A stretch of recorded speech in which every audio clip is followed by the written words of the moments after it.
And thank you very much for being. Now we have our panel about sustainable development and the future of energy. This is the time of completing your masters, and you're very welcome, Michaela Norris, Xander Critikos, and Jacob Hernandez. An applause for them.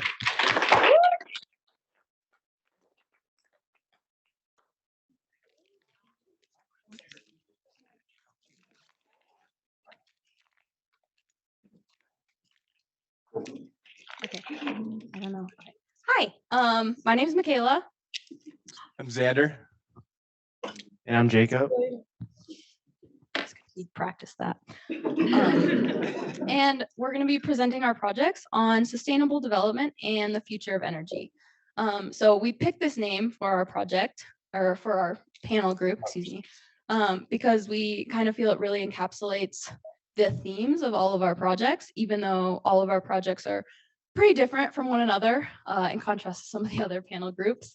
But it's kind of cool because you get to see how different they are.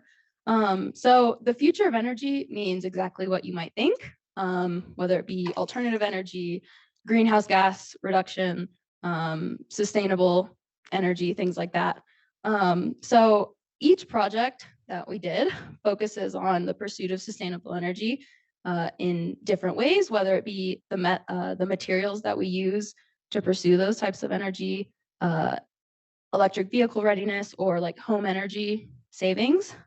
And so the way each of us pursued our projects were through different methods of sustainable development, which Xander can talk about. Thanks, Michaela.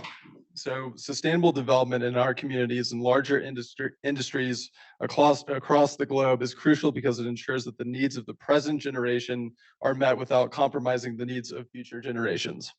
Our projects all aim to improve sustainable development to some degree. It's not just about environmental sustainability, but it also involves social and economic sustainability. Sustainable development can help reduce poverty, greenhouse gas emissions, and help promote social inclusion. It can also create more resilient communities that are better able to withstand the impacts of adversity and other challenges. Now here's Jacob to talk about how community outreach fits into this picture.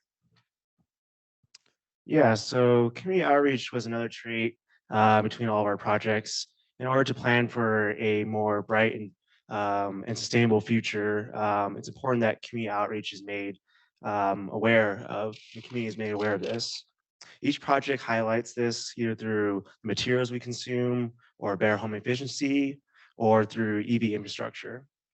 So when conducting community outreach, it's important to include inclusive practices. This was performed by including all members of the community and making sure that their voices were heard. In addition, it was important to incorporate these responses in future planning. And now, Michaela will share her project. I'm gonna go over here because everybody else did that too. Okay. Okay, I'm holding a lot of objects, so hopefully I don't drop everything. Okay. All right, hi, I'm Michaela, and I'll be presenting my project, which was on rare earth recycling, rare earth elements, and their supply chain.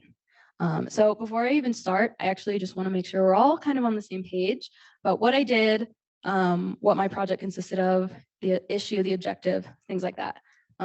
So this really busy slide that I made, I'll be talking about that really quickly. So what is the issue? The issue is rare earth magnets are not being recycled from end-of-use products.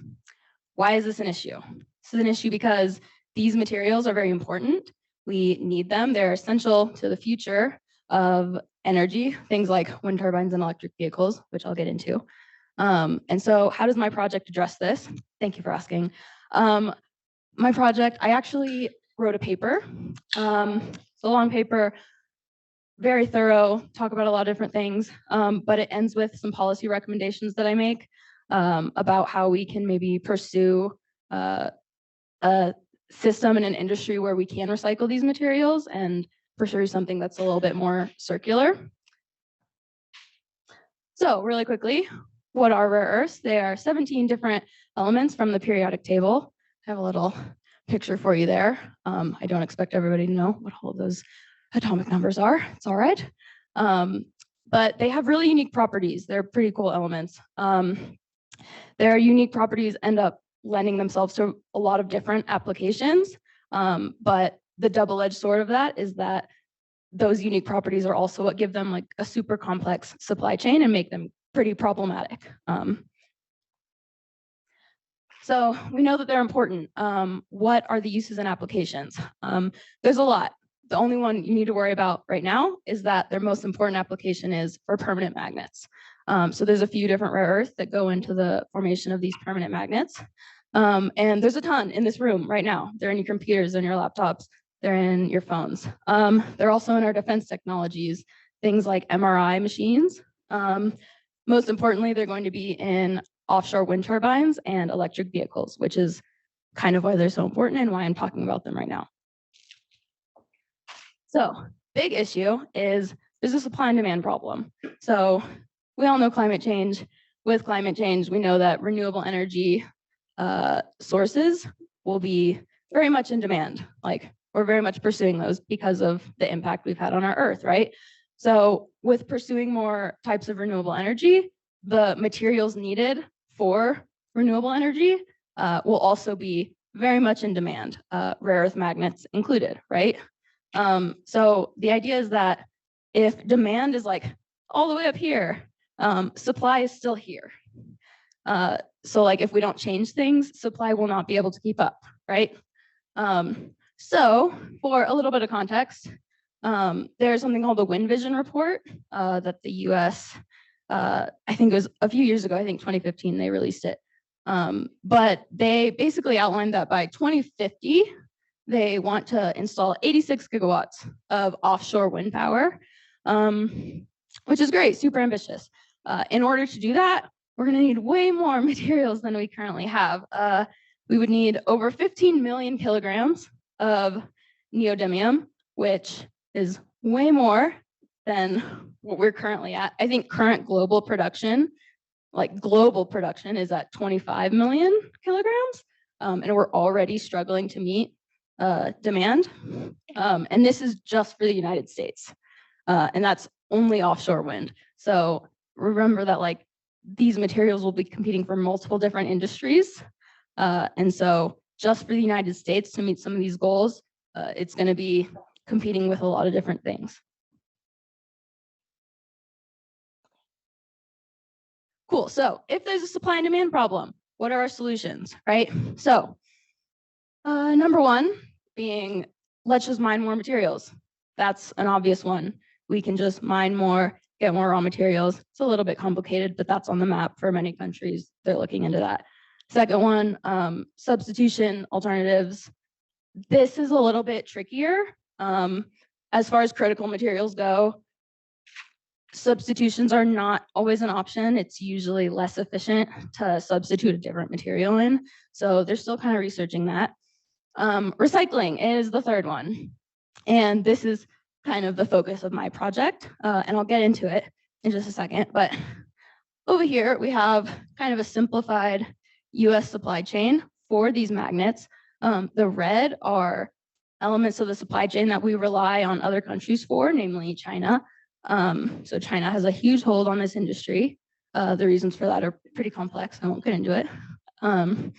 But some issues with the supply chain and why it's so complex is that, that Chinese dominance, but also the price of these materials are very up and down, very volatile. And then there's some environmental considerations with production and processing that always need to be considered. Cool. So we know that recycling is really important, right? Because it's not only an extra source of supply in times when we're at risk of supply risk, but it also helps reduce needless waste for valuable materials, right? The thing is that recycling rates for rare earth magnets is extremely low. The reasons for this is that it's just not economically viable, right? It's cheaper to just mine new materials than it is to go through all the processes of recycling. Oh my God. My mouth is so dry, I'm so sorry.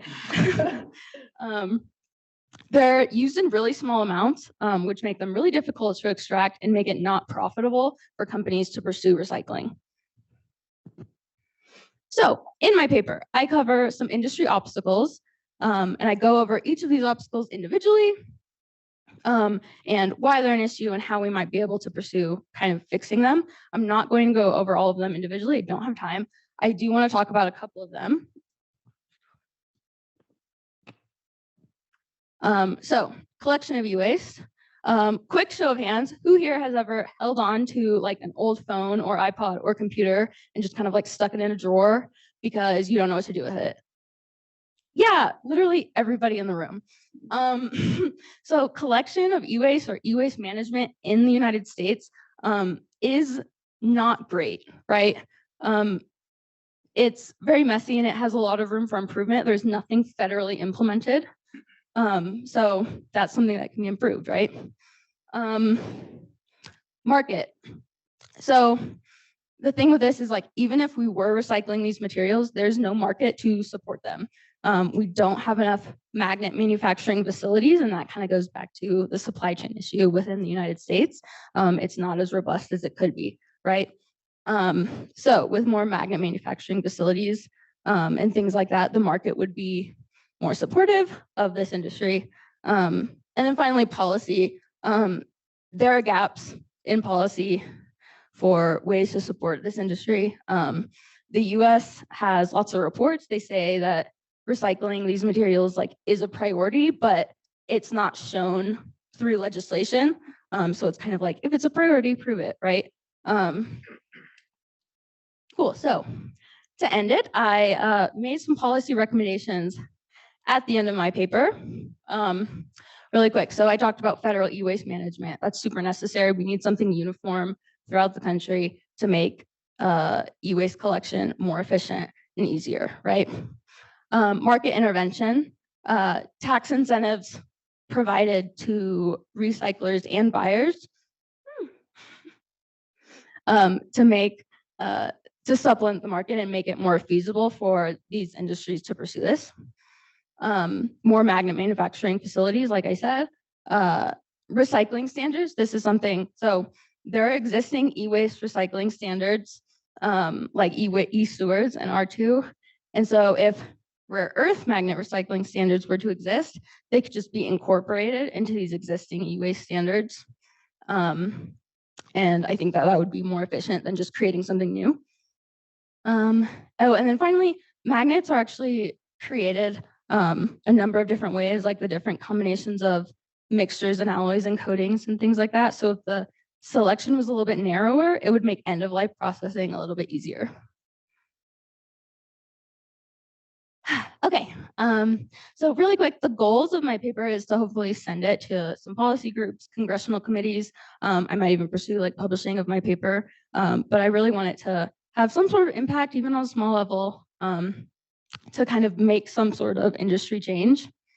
And then I want to really thank my mentors, Ricardo and Luke. They have been so helpful.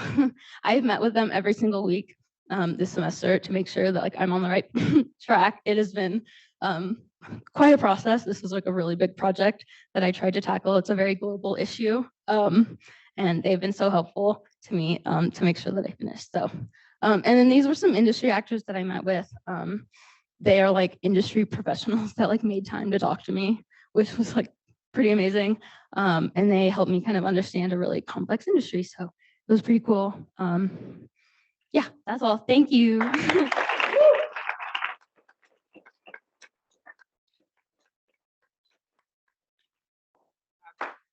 Time for questions, please.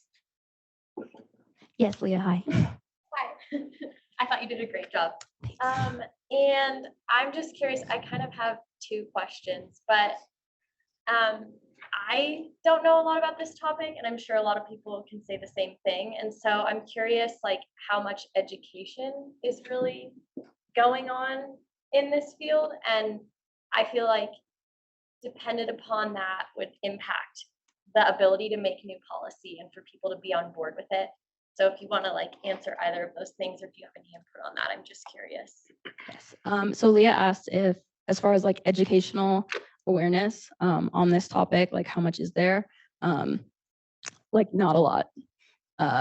It took me a very, very long time to find out everything I have already about this industry. And it just took so many hours of just research, like just journal articles and things like that. As far as just public awareness, there's not a whole lot. I mean, the Department of Energy has some like just general reports out, but they don't get super specific. The specificity of all the different problems in the industry, you have to look into individually. So understanding it as a whole is hard. And so there could definitely be some like improvement as far as like public awareness, which actually, I mean, critical materials in general, like this is not the last you guys will be hearing about this. This is very much like a right now issue, and going forward for the future. I mean, rare earth, but also like lithium, aluminum, like everything, you're going to be hearing about these things. And so hopefully, I mean,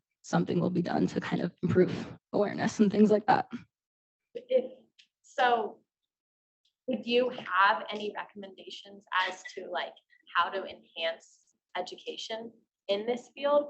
Or like, do you think there are any tools that would benefit being able to do that, like from all the research that you've done? Yes. So Leah asked if I had any recommendations for how we might improve education and awareness. As far as like the general public goes, you know, the more education people have about everything would be better, right? I don't know if the general public needs to know in depth, so specifically everything about something like rare earth magnets. I think in general, it could just be like, hey, these materials are important, be aware of them. So then there might be like public support for issues like that as far as policy goes. I think it would be more important for like legislators to be aware so that they can implement the policies that will matter. As far as going about doing that, I don't know. That would be something I would have to like spend some time looking into because I'm not quite sure how educational resources like that work for higher level organizations. But that's like a really good point, Leah. Thank you. Oh, yes, Butch. Yes, that was very good, and yet this area may be impacted by the development, particularly of lithium at the moment, but some other rare earths as well. We've got them around us, and how they're processed, and some of the experience in China has indicated that the processing for even what is immediately extracted can create a bunch of problems in villages, the air. Now, if we do this, where there are proposals for upstream of Cold Harbor, among other things, Ohio City and Pitkin and so forth, and there's quite an area around that in that basin. So you might want to talk or at least give a copy of your paper or your report to the city of Gunnison and to the county, just to get them and help them think. And I think that down the road, it'd be wonderful if a proposal is made to really focus the thinking of all sorts of aspects, the physical, the mental, the environmental aspects, financial, upon the community, and focus the study of that maybe within the environmental studies program here. Yeah, that's a really good point. Thank you, Butch. I hadn't thought about giving it to the Gunnison authorities. That's a great idea, just so that they're aware. My report does focus more on just recycling as like a nation. But as far as like production and processing goes, I do talk about it in my paper because there are environmental problems associated with it. China definitely struggles a lot. But you know, with modern technology and research, I mean, those things are improving. I think it's possible, the current mine that we have in the United States, I don't believe is having the environmental issues that they used to have or the environmental issues that China's having. So I think the impact would be way less than it used to be or the way it is maybe in other countries. So, I mean, that's constantly being researched, and that's a part of the awareness that like the Department of Energy puts out as far as, if we're going to produce more mines, those environmental regulations are absolutely like hard. Like they won't budge on those, which is why developing new mines is pretty timely and problematic, and why it takes so long, and why our supply is the way it is. But I think outreach to, just local governments would be a good idea. And then just like a critical materials course would probably be educational for the program. I think that would be a really good idea. Okay, well done.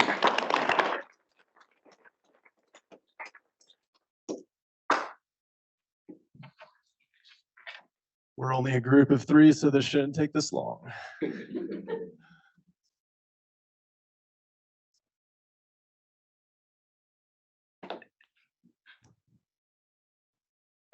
Sure, yeah, thanks. Perfect. Hi guys, my name is Xander Critikos, and for my master's project, I created a regional EV readiness and action plan for San Miguel and Uray County. I had the pleasure of working with Eco Action Partners, which is a sustainability nonprofit located in Telluride, Colorado. Telluride, Colorado is located in San Miguel County. And in 2022, I received funding from the Colorado Energy Office and the Colorado Department of Local Affairs, which made this entire project possible. So what exactly is an electric vehicle readiness plan? Essentially, this plan outlines the necessary steps and preparations that enable government agencies, businesses, and organizations so they can transition to electric vehicles and have the proper EV infrastructure in place. So this plan outlines the necessary steps, including interviewing stakeholders to understand individual jurisdictions, assessing local EV demand, identification of future charging locations, researching new EV incentives, and then creating a EV community survey as well. So our initial step here was holding stakeholder interviews. This might have been the most crucial part of the entire plan. So we had interviews from involved jurisdictions. This kind of allowed us to speak with sustainability heads and transportation managers, amongst other positions, to see what communities were doing with electric vehicles and electric vehicle charging stations, in the area. So first we have San Miguel County. This includes the town of Telluride, town of Mountain Village, the town of Ophir, Saw Pit, and then you have Uray County, which is essentially the town of Ridgeway and the town of Uray. We also had to hold additional interviews. So we had obviously lots of conversations with our local utility provider, San Miguel Power Association. A big part of this as well is talking to other EV readiness creators, because this is kind of a new thing. Electric vehicles are a trend right now. Hopefully we see it continuing that way. So we had talks with like Aspen, Summit County, and Steamboat, Colorado as well. And then we spoke with EV charging installers, public EV station owners in the area, Telluride Ski Resort, which is the main source of tourism for San Miguel County. And we also spoke with transportation services as well in the area. So I created a regional EV community survey.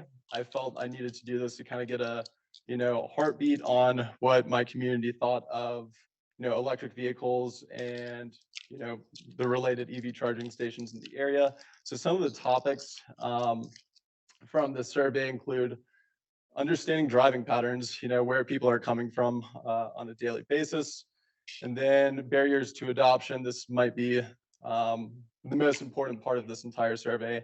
And lastly, incentive programs and education to see if people would be more inclined to purchase an EV if they had more funding. So some of the highlights from the survey, so there were more than 70 responses from both residents and tourists. So we had a section for both residents and tourists because San Miguel County and Uribe County, they're just such large tourist destinations. So 51% of San Miguel County and Uribe County residents will purchase an EV or hybrid in the next 5 years. Installation of EV chargers at the workplace would increase likelihood to buy an EV by 61%. And then 81% of tourists prefer an EV shuttle compared to diesel or gas. So like I mentioned earlier, probably the most crucial part of this EV survey was identifying those barriers to EV adoption. And in our region, the first one would be initial purchase price. This comes in at 51%. So the Inflation Reduction Act will hopefully provide the necessary rebates and tax refunds to hopefully bring this price down, and just more efficient vehicles and available models will also help bring this down. And then lack of public charging stations at 44%. This was kind of expected. That's kind of why we're doing this whole plan, is to make those recommendations for the region. And lastly, the third is insufficient home charging infrastructure at 39%. So one of the action items identified in the plan is speaking with homeowners associations and apartment building owners so that we can hopefully install those charging stations where people are renting and don't have the option to, just install it themselves at their house. Okay, so next we have identification of regional EV inventory. So if you go online, you can just look up where existing charging stations exist currently. And we found some discrepancies from site to site. So we used ArcGIS to show those existing EV charging stations. Shout out to Garrett Smith for showing us all how to use ArcGIS. So this is a map of San Miguel County, and this map shows existing charging stations, planned EV charging stations, meaning that they're going to be installed in 2023. Then you have possible EV charging stations. These are our recommendations as to where new charging stations should go in the region to help support that transition. And then you have private EV charging stations, which are usually going to be resort or hotel charging, so those are not available to the public. And then in San Miguel County, we had 12 new EV charging location recommendations. Probably the most notable one is the Placerville Down Valley Park. So that's located in between Norwood and Telluride. So in those initial stakeholder interviews, that was an area that was, that's a gap. So there's no EV charging station there. There's plenty of parking. So when you're making recommendations, it needs to be well lit. There should usually be a restroom. So just considerations when planning out these spots. So Placerville Down Valley Park, it's just located right there. And then this would be available for public and government fleet vehicles for San Miguel and Telluride. And then we have 2 new planned EV charging locations. Unfortunately, these are not available to the public, but it's still exciting. Both of these charging stations are being put in Mountain Village. So this is on your way to Ophir and then Rico after that. So these are going to be put in at the maintenance barn for Mountain Village so they can transition to an EV fleet. So they're getting that necessary EV infrastructure in place so they can make that transition. And next we have Uribe County. So same thing. So we have 4 new charging location recommendations.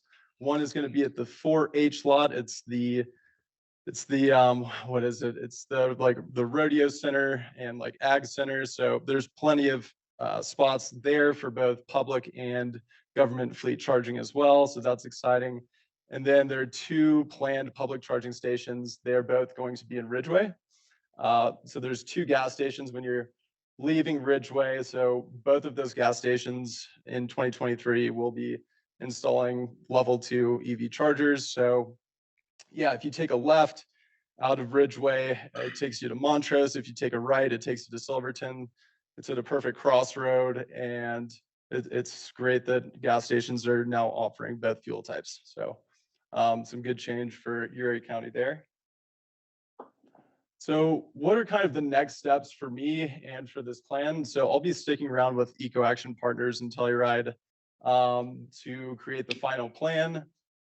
So yeah, currently it's in a draft. It's in a draft plan. So we need to put it into, an easily digestible plan for the public to see, but all the information is there.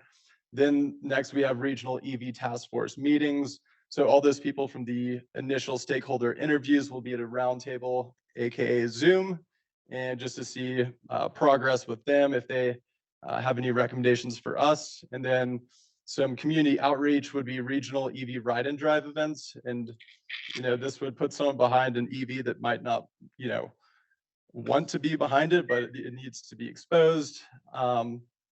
But yeah, so these are kind of the next steps for me. It's been a wild ride. I can't believe 2 years has passed this quickly. And then special thanks to Eco Action Partners, Kim Wheel. I believe she's on Zoom right now, so thank you. And then we have Terry from San Miguel Power Association, San Miguel and Uray County, Town of Telluride, Town of Mountain Village. Thank you, Western Colorado, and thanks to my family for being so supportive.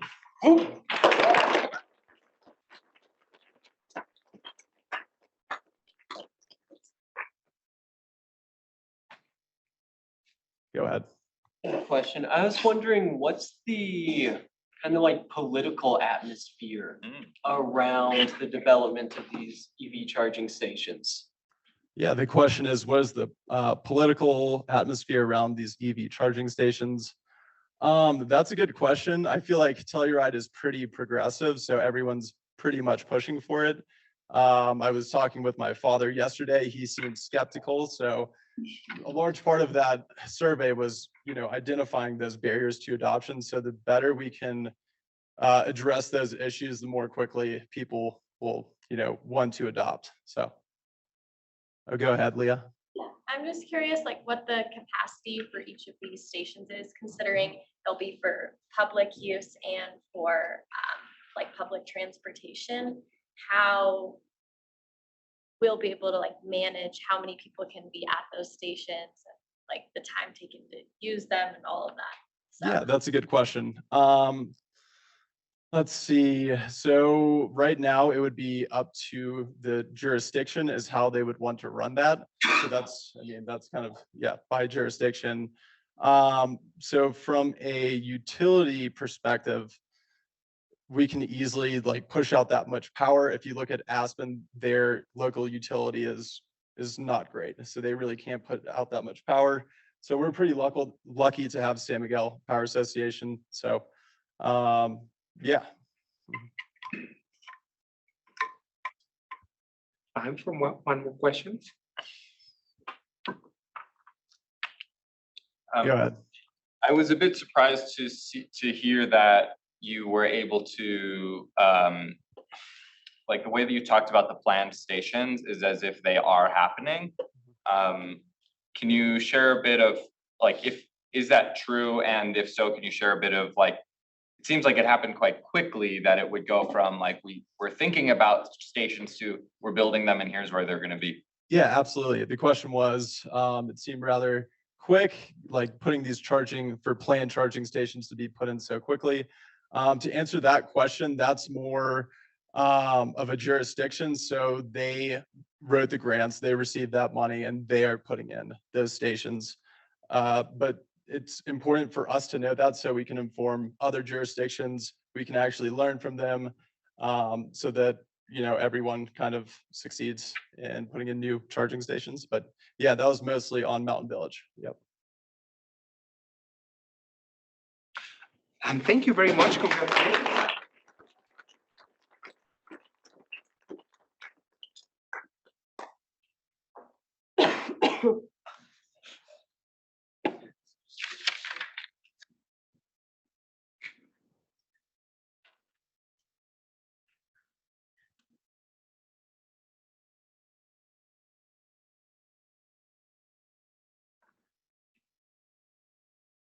Sweet. So yeah, I did my project identifying, strengthening GBH's impact on its clients and the environment.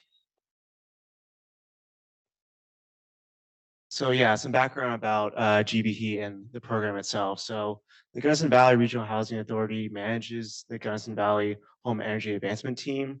So the GBH kind of just connects people with resources to kind of increase comfort, affordability, and energy efficiency within the Gunnison County. And then with these resources, we basically serve income-based people in the county, and those are both renters and homeowners in the county. So some overview of the project itself. The project was, the GBH was interested in learning about energy savings and feedback from past participants on improvements they can make to the program itself. So why this is like an issue, or why is it important?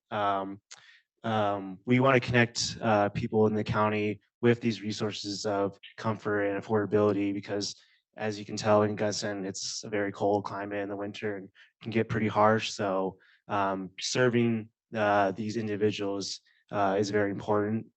And then the other part of this project was kind of learning about energy savings a year after the upgrades were completed. So in this part of the project, I kind of ran into some issues I'll kind of discuss later. So yeah, these are the participants. I interviewed 13 people. When I was interviewing the 13 people, it kind of started out with reaching, like cold calling them and then texting them as well in the summertime. And in that summertime, we got most of the participants responding back then. And then we had maybe 2 people in the late year of 2022, and then 1 person responded back in the beginning of this year. So the people that responded later were kind of people that responded. We also sent out letters as well, still people that didn't respond to the phone calls. And then, yeah, with the dwelling types of these people, it was very interesting kind of talking to these individuals. They all live in different dwelling types and in different areas. One of the participants I talked to kind of lived far east, and I was walking up to his house, and he was just kind of out there, and like his dog's just barking at me. I'm like, where is he? Like, please don't harm me. Come beast. So, but yeah, overall with like the participants, I connected an interview with all of them. It was a 10-question survey with the individuals. And it was important to make sure that they weren't overwhelmed with the amount of questions or in the interview itself. And when talking on the phone with them, a lot of them were a little concerned, like how long is this going to take? So it was important to be very concise, and also we wanted some valuable information from this survey. And then yeah, it was also conducted in person to kind of address any concerning questions that they had or confusion.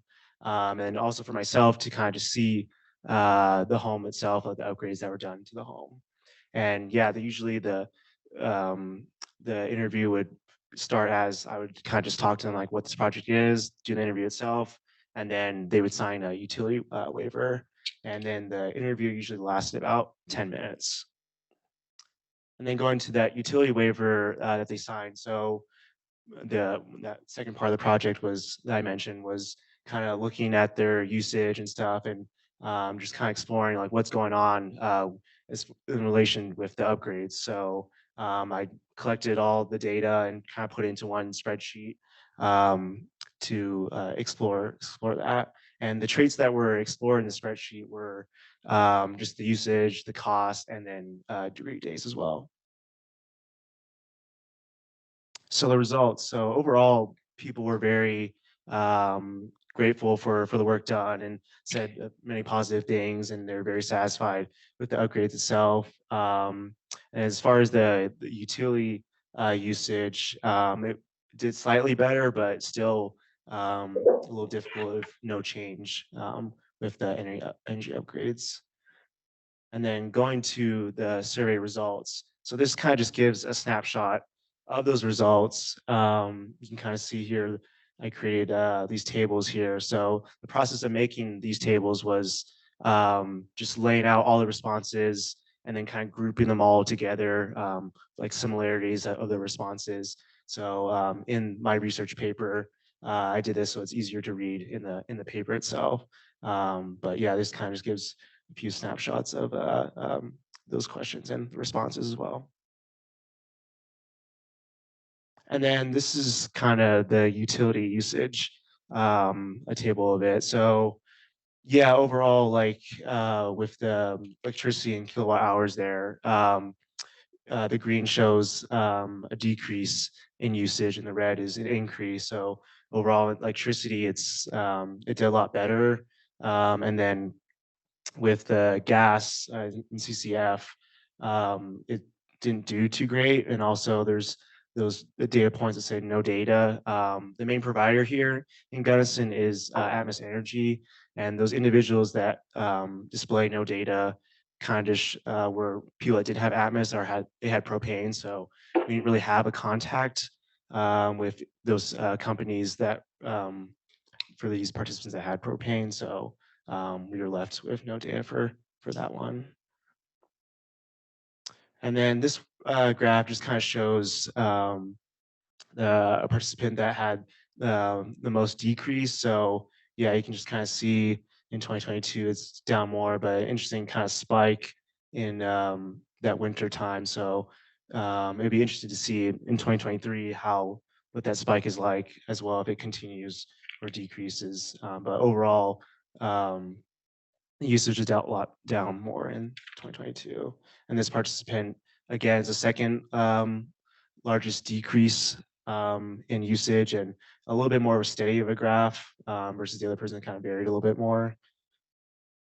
And then for this participant, they had the most increase in usage. Once again, it's kind of a more steady graph, but in that 2022 year, it's still up more than the 2021 year. And then this participant had the second largest increase in usage. And it's just kind of interesting to see like a difference here in October where in 2022, it kind of decreased.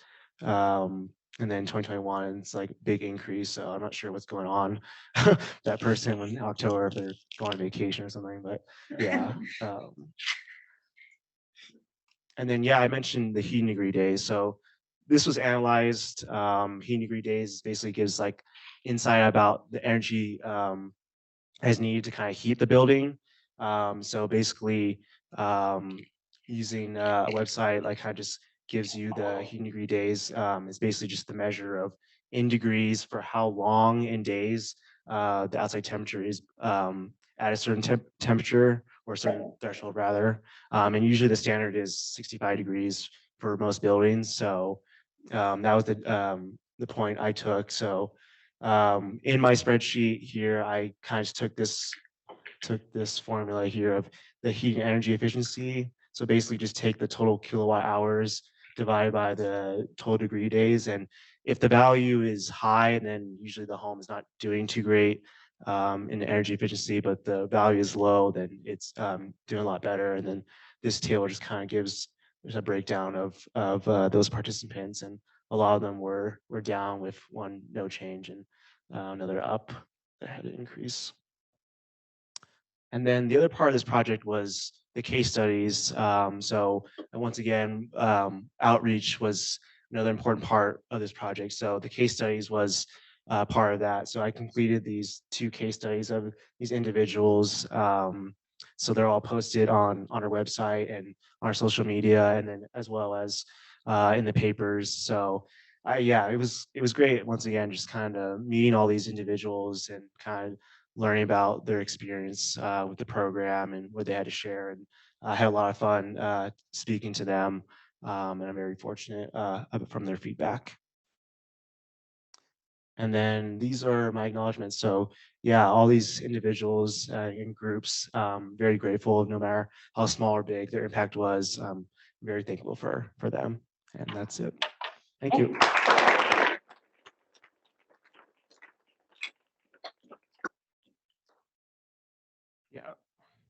Your charts appeared to show that the energy efficiency improvements didn't do anything. But that doesn't seem like a correct statement. Can you elaborate on how we might interpret those charts? Yeah, so what I meant is like kind of like the usage, I guess, didn't do as great as I anticipated. But as far as the heating degree, like that comparison of the heating degree days, I guess did better. But just looking strictly at the usage, it was like wasn't as what I anticipated. I thought I would do a lot better. You see something extraordinary, like wow, like they're all down by like I don't know 500 like kilowatt hours or something like that. So that's what I kind of meant. Yeah. That because people are heating using gas and not electricity? Yeah, that was a kind of interesting thing to see. Yeah, like if yeah, that table, the gas, it was like a lot, them were a lot more down, so they could be compensating maybe with like the gas. It's just a lot, they're using more. I don't know. Yeah. Do you have examples of like energy efficiency upgrades that was implemented in these homes? Sorry, can you say it one more time? Do you have examples of like the upgrades that were implemented?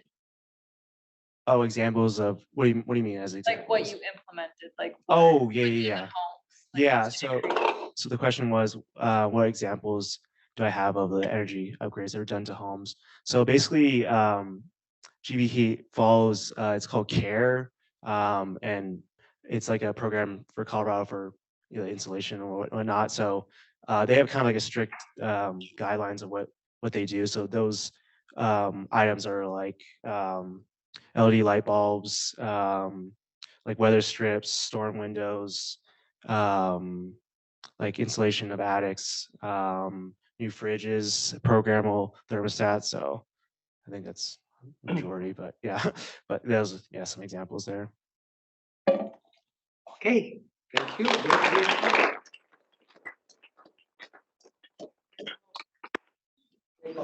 And now we have time for the panel group question.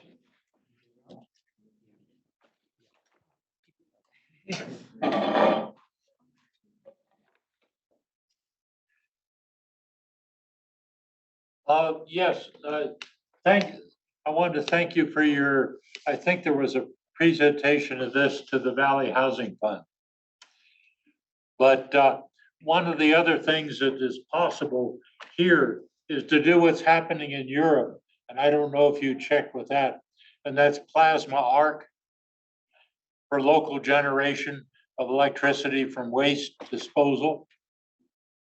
And because we get our electricity from such a long ways away, it can be disrupted. And that was for most of our electricity, good ways away. But more places are trying to develop not only capability of housing each house to generate some with solar panels, but also the idea of plasma arc then for the waste, for generating in the community.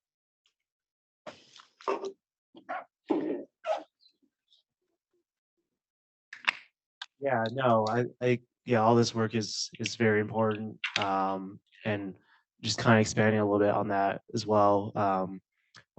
Before I took on this project, I was just kind of this was all new to me about a program like this, and I did some research, and there are some other than obviously Gunnison and other areas in the state doing similar work, and other states as well in the U.S. doing this kind of work, and it's cool to see.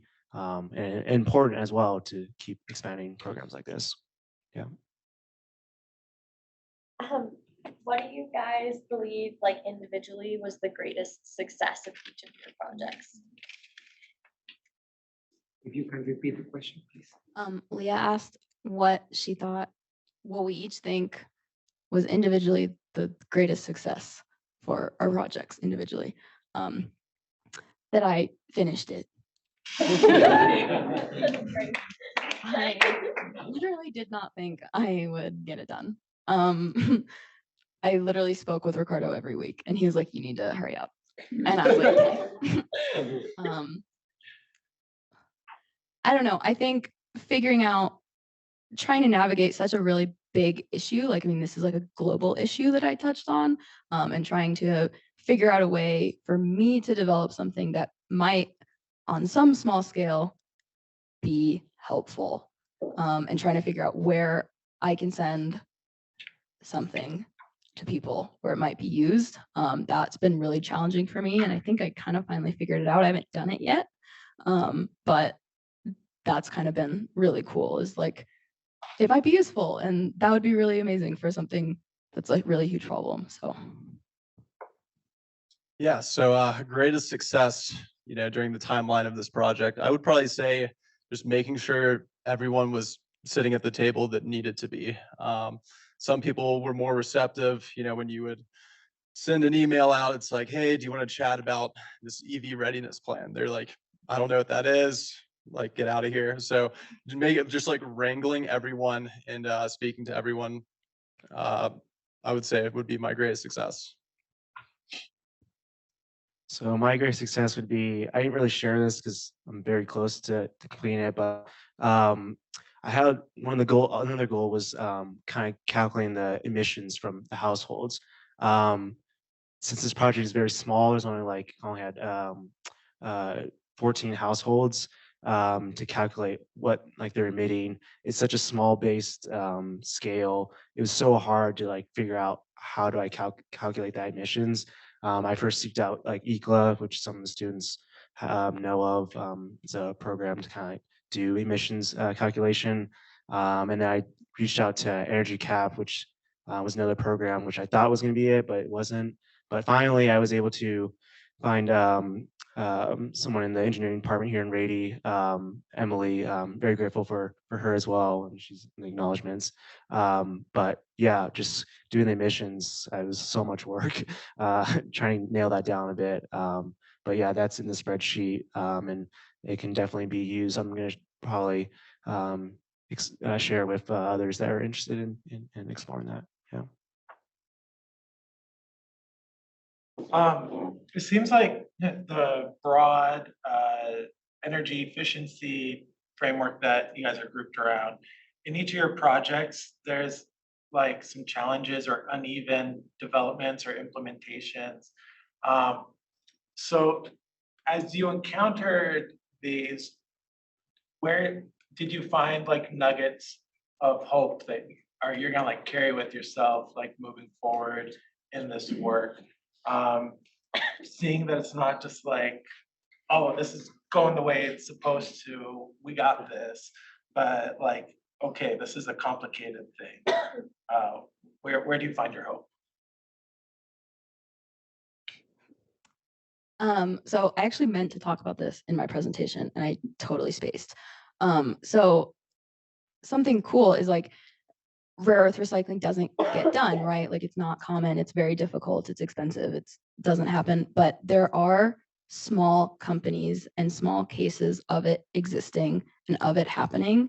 And before I even started this project, me discovering that was like, oh my God, like it can be done. So why are these small companies able to do it and it's not able to happen on like this really large scale? And so that was like, what are they doing right? Because it can happen, it does exist, it is possible.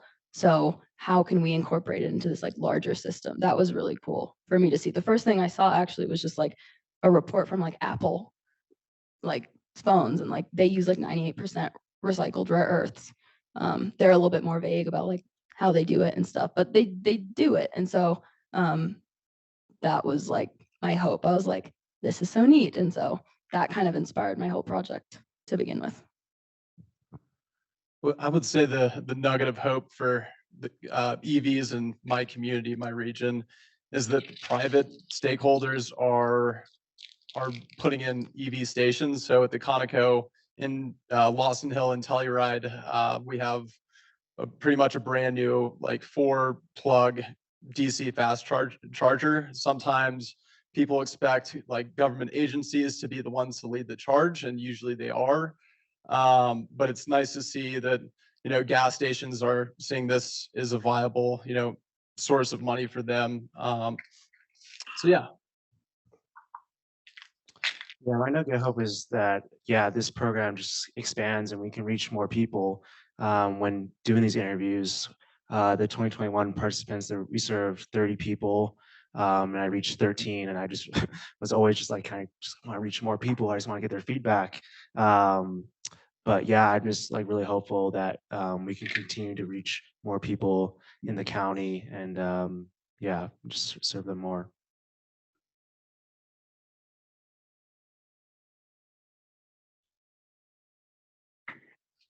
Got a question for Michaela.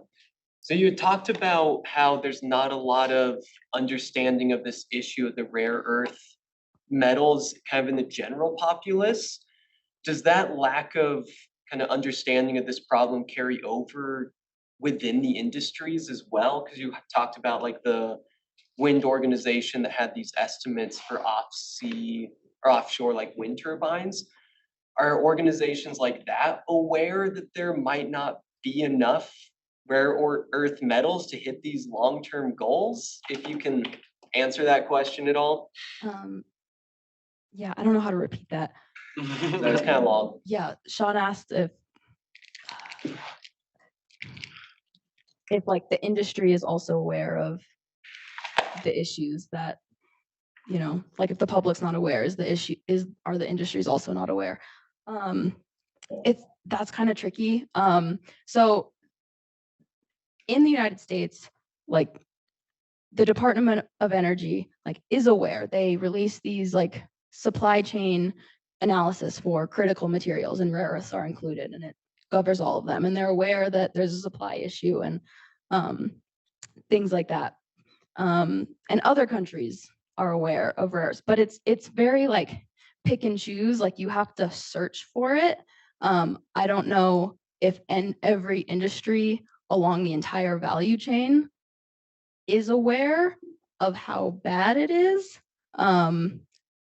It's kind of hard to say because like there are different inner agencies within things like the Department of Energy. And so like, and it's hard to know exactly what they're doing specifically, but I mean, the reports do exist, like they are aware that there's a problem.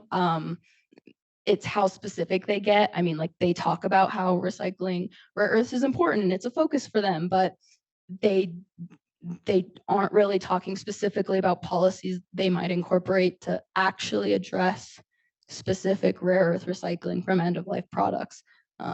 It's more about like, how can we increase production, like mine production and things like that. Recycling kind of seems to take a back seat.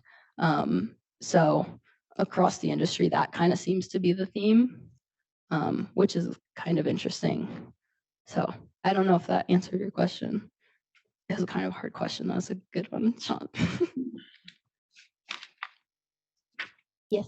I don't know if this applies to everyone, but were any of you able to pay attention to some of the like human rights concerns that have come up in terms of like the sourcing of some of the materials needed in energy related products, and particularly like the difference between sourcing from mining versus, you know, if any of those concerns could be decreased through recycling? Yeah.